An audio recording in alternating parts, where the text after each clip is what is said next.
Apakah boleh mengikuti ustadz dari radio tertentu yang mengajarkan Quran dan Sunnah, tetapi sering menyerang ustadz sunnah yang lainnya?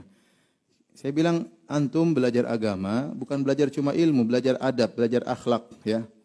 Kalau ada orang yang akhlaknya seperti ini, kerjaannya mencaci maki dan kita tahu bahwasanya ustaz yang mencaci maki itu benar, dikatakan ahlul bidah padahal tidak. Kalau diminta pertanggungjawaban enggak pernah memunculkan bukti, maka jangan ngaji sama orang seperti ini. Ya akhi, kata Nabi SAW dalam hadis, inna akrabakum minni ahabbakum ilayya wa akrabakum minni majlisan yaumal qiyamah ahsinukum akhlaqa.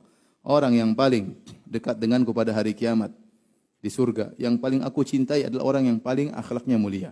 Wa inna ab'adakum minni majlisan wa abghadakum ilayya, orang yang paling aku benci dan paling jauh dariku pada hari kiamat, kata Nabi, ats-tsartsarun, ya, orang yang banyak omong, ya, al-mutasyaddiqun, yang ngomong mencela orang lain, al-mutafahhikun, orang yang sombong, ya.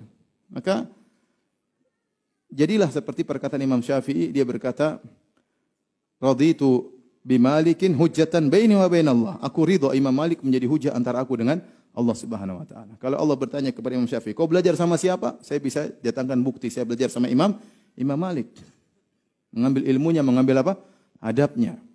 Adapun kalau kita belajar sama orang mulutnya kotor, kemudian mencela tanpa dalil, nampak kesombongan dalam dirinya, berkata-kata dengan penuh kesombongan, tidak menghargai sama sekali yang lainnya, ngapain ente belajar sama orang tersebut?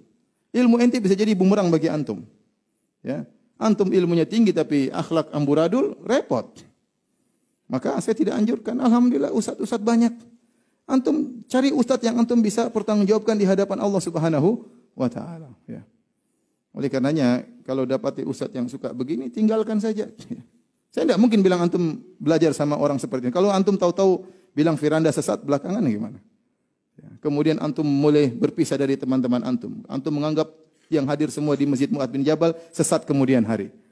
Antum kemudian ribut sama kakak antum, akhirnya ribut sama ipar antum, ribut sama tetangga. Itu kan memutuskan silaturahmi, memutuskan tali ukhuwah, mudaratnya besar. Mudaratnya besar. Bilang mereka yang itu datang, saya siap dialog. Yang mereka mencela saya siap dialog. Yang mengatakan Ustaz Yazid mubtadi, silakan datang, buktikan Ustaz Yazid. Hanya sekedar nuduh Ustaz Yazid mubtadi tanpa dalil, repot. Panggil kita dialog. Kemudian ngaji sama orang seperti begitu, jangan ya akhi.